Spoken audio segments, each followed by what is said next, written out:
I'd like to share the story of the life of a little Italian woman who lived in the 16th century. When she was young, Angela was called Sir Angela, Sister Angela, although she was not a nun.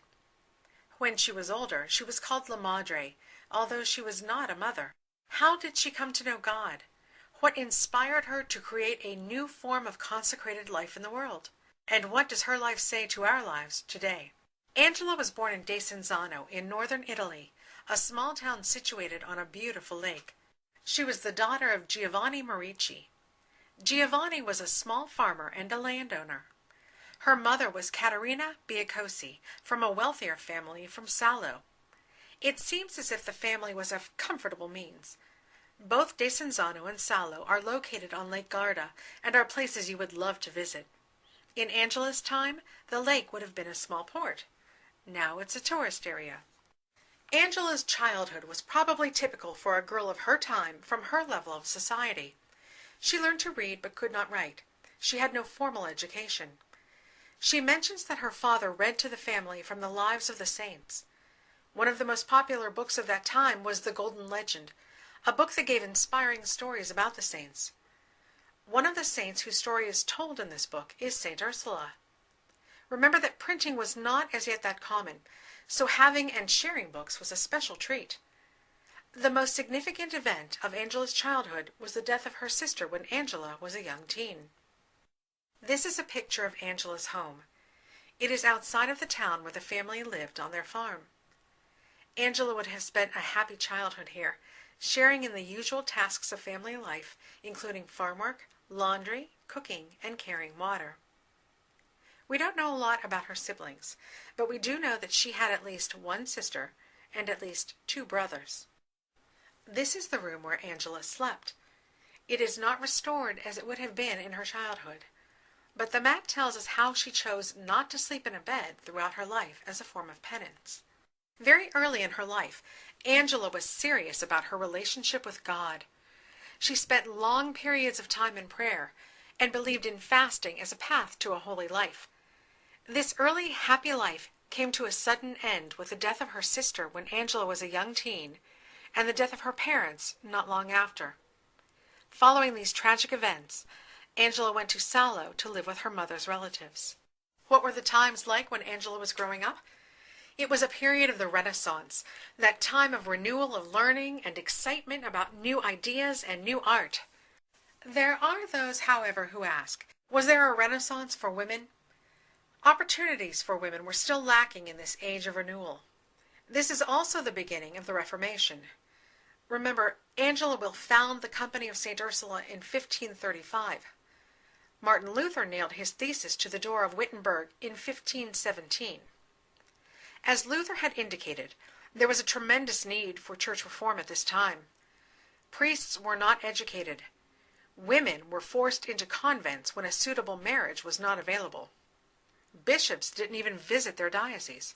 Family life and life in general was in turmoil in northern Italy as various city-states warred with one another. Choices for women were extremely limited. Marriages were arranged for family benefit. Convents were unavailable if one lacked a dowry, and prostitution was rampant. The most significant spiritual events of Angela's youth were two events that we will call her visions. They are usually described as one event, but recent studies suggest two. The descriptions are told like this. Angela, longing to know that the soul of her sister was safe in eternal happiness, prayed to God daily for certainty. At harvest time, out in the fields, when her companions went to have their meal, Angela usually withdrew to pray. One day, while she was in ecstasy, she saw the heaven open and a glorious procession of angels and virgins advancing two by two. The young virgins were singing to the sound of music made by the angels. The song was so deeply impressed on her memory that afterwards she was able to sing it. While the procession passed before her, the young girl recognized one of the virgins as her beloved sister. Her sister stood and the whole procession with her. Then, looking into the future, she told Angela that God wanted to make use of her to found a company of consecrated virgins. Various testimonies throughout her life confirm that Angela talked about this experience of seeing that her sister had achieved salvation. Recent research suggests that the first vision took place near her home in Desenzano and before she moved to Salò. The second vision took place as a young adult when she had returned to Desenzano. This is a picture of the site of the vision. It has been considered to be a holy place in the memory of the people of that region for over 400 years. The site now holds a retreat house where visitors can stay.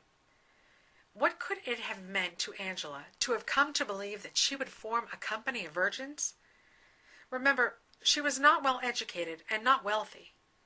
It would seem that, like Mary, the Mother of God, she would ponder the meaning in her heart for many, many years. Angela returned to Desenzano as a young adult. While she was in Salò, she had joined the Third Order of St. Francis. In 1516, when she was about 42 years old, Angela was asked by her Franciscan superiors to move to Brescia to offer comfort to a woman who had recently been widowed. This is a picture of the Duomo in Brescia. It was across the square from this church that many years later, Angela would meet with the young women with whom she would form the company. For the next 23 years, she lived in Brescia and became well known for her holiness throughout that region. What did she do? She lived a life of holiness and prayer. She fasted. She called others to holiness. She visited and comforted people. Men and women came to her for advice. Although she did not have an official church apostolate, I would say she mostly was involved in what today we would call counseling, spiritual direction, evangelization, and catechetics. The picture here is of the Church of St. Angela in Brescia. During her life, the Church of St. Afra was located here. Angela lived in 2 rooms attached to the church during the last years of her life. It was at this site that the first women signed the Book of the Company. It was here that Angela was buried. The church was bombed by the United States during the Second World War. After it was rebuilt, it was renamed in Angela's honor. One of the very unusual things about Angela's life were her many pilgrimages. Imagine travel in those days. It was both difficult and dangerous. Yet Angela visited the Holy Land, Rome, Venice, Verona, and other places. When she was in Venice, the leader of that city asked her to remain and lead some of the charitable works there, but she refused and returned to Brescia. When she went to Rome, she met with Pope Clement VII, who also asked her to remain and work in Rome. She left as soon as she could so she would not be pressured to acquiesce to the Pope's request. In 1530, back in Brescia, Angela moved to the Church of St. Afra and began to finally design the work to which she had been called. She began the process of forming a new form of life in the church, which she named the Company of St. Ursula. This is a painting of St. Ursula as done by the Italian artist Moretto. It is located in the Church of St. Clement. Angela actually saw this painting. He may have been inspired by her devotion to paint it. Angela designed an unusual organization.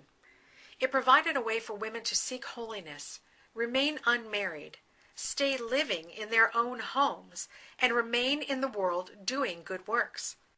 The first virgins were formed by Angela in the house of Isabetta Prato, and on November 25th, 1535, the feast of St. Catherine of Alexandria, the women came together to sign the Book of the Company.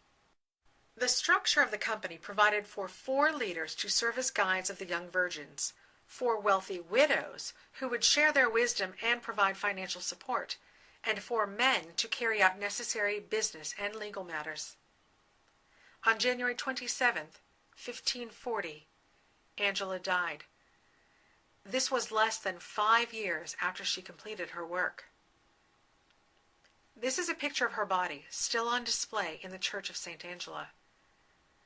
Angela's legacy continues today.